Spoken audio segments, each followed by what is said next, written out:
police officer killed in an attack nearly 2 weeks ago in Washington will lie in honour today at the Capitol Rotunda.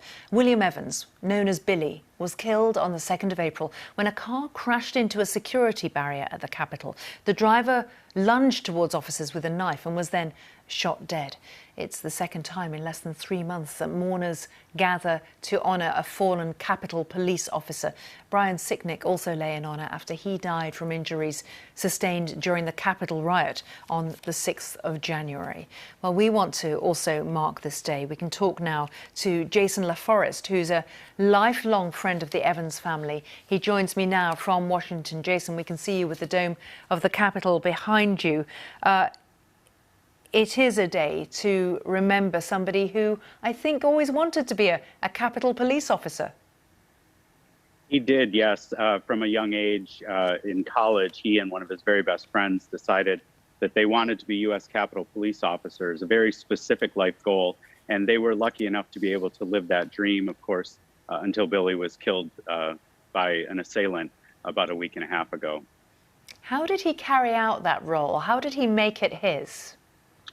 Well, Billy was an amazing guy always, even from the time he was a teenager. He had a phenomenal sense of humor and an ability to make friends with people at all paths of life and all levels of government. So everyone from child visitors to the Capitol to members of Congress knew Billy, appreciated his jokes and good humor.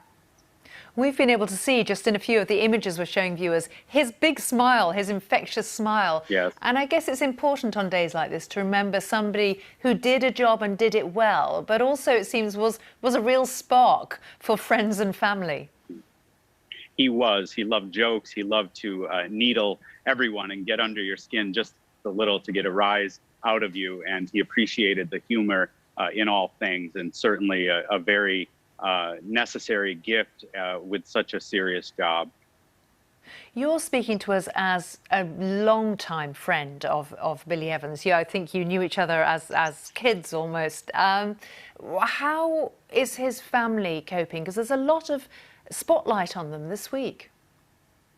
Well, it's certainly an uncomfortable spotlight. They are dealing with the shock of losing Billy, of course, against the backdrop of lots of media attention and very formal ceremonies in Washington, as we'll attend in just a few minutes. And what do you think now, Jason, about the fact that you're standing in front of the Capitol, but there's a big barrier there? When I lived in Washington, it was always amazing that you could get so close. You could walk past lawmakers quite easily, and now it's that much more barricaded. You certainly could. You could, very much walk into the Capitol and mingle. You certainly could meet your legislators now after the appalling events of the last few months. There's so much security and so much distance between members of the public and the ongoings, the efforts of government at the Capitol. It's actually quite sad. Jason LaForest, we really appreciate your time speaking to us about Billy Evans, a memory of the man, the police officer who died on the 2nd of April. Thank you. Thank you. Thank you so much.